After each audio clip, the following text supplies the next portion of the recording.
বছর পাল্টে গেল, পাল্টালো না সানরাইজার্স হায়দ্রাবাদ। গতবারের আইপিএল ফাইনালিস্ট যেখানে শেষ করেছিল সেখান থেকেই এবারের আইপিএল শুরু করলো। হায়দ্রাবাদের অতি আগ্রাসনের সামনে থমকে গেল রাজস্থান রয়্যালস। ঘরের মাঠে 44 রানে রাজস্থানকে হারিয়ে নতুন সিজনে জয় দিয়ে শুরু করলো হায়দ্রাবাদ। হায়দ্রাবাদের ব্যাটিং তাণ্ডবের কাল বৈশাখের ঝড়ে ছন্ন ছাড়া হয়ে উড়ে গেল রাজস্থান রয়্যালসের বোলিং ইউনিট। আগে ব্যাট করে হায়দ্রাবাদ 6 উইকেট হারিয়ে 286 রান করে। এর জবাবে রাজস্থান রয়্যালসের ইনিংস শেষ হয় 6 উইকেট হারিয়ে 242 রানে। টস জিতে আগে বল করার সিদ্ধান্ত নেয় রাজস্থানের অধিনায়ক রিয়ান পরাগ। তবে এটা যে কত বড় ভুল ছিল সেটা বুঝতে পারেনি রিয়ান পরাগ। হায়দ্রাবাদের পাটা উইকেটে হায়দ্রাবাদকে আগে ব্যাট করতে দেওয়া মানে শুরুতেই ম্যাচ হেরে যাওয়া।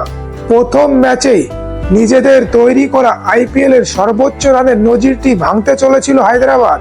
তবে সেটা 1 রানের জন্য থমকে গেল। রাজস্থানের বিরুদ্ধে হায়দ্রাবাদের প্রত্যেক ব্যাটসম্যানই আগ্রাসী ছন্দে খেলতে থাকে। শুরু থেকে শেষ পর্যন্ত বল বারবার বাউন্ডারিতে গিয়ে পড়ল। ট্রাভিস হেড এবং অভিষেক শর্মা যে কাজটা শুরু করেছিল সেই কাজটা শেষ করেছে ঈশান কিষান, নীতিশ কুমার রেড্ডি এবং ক্লাসেন। অভিষেক শর্মা 11 বলে 24 রান করে আউট হয়। ট্রাভিস হেড 31 বলে 67 রান করে আউট হয়। তবে ঈশান কিষান 47 বলে 106 রান করে নট আউট থেকে ইনিংসে শেষ করে। সেই সঙ্গে নীতিশ কুমার রেড্ডি 15 বলে 30 এবং হেনরি ক্লাসেন 14 বলে 34 রান করে। 287 রান তোলার জন্য রাজস্থানকে অসম্ভবকে সম্ভব করতে হতো, কিন্তু দ্বিতীয় ওভারেই জোড়া ধাক্কা দেয় সমরজিৎ সিং। তৃতীয় বলে যশস্বী জয়সওয়ালকে আউট করে এবং পঞ্চম বলে অধিনায়ক রিয়ান পরাগকে আউট করে। একের পর এক রাজস্থানের ব্যাটিংরা চালিয়ে খেললেও 287 রানের টার্গেট অসম্ভব ছিল।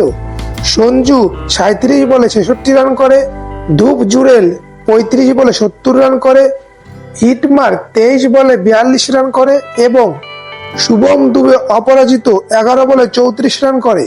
সমরজিৎ সিং এবং হর্ষাল প্যাটেল 2টি করে উইকেট নেয় এবং ম্যান অফ দ্য ম্যাচ হয় ঈশান কিষান। বন্ধুরা, আইপিএল এর এমন অনেক ভিডিও পেতে আপনারা চ্যানেলটি সাবস্ক্রাইব করুন, ভিডিওটি লাইক ও শেয়ার করুন। ধন্যবাদ।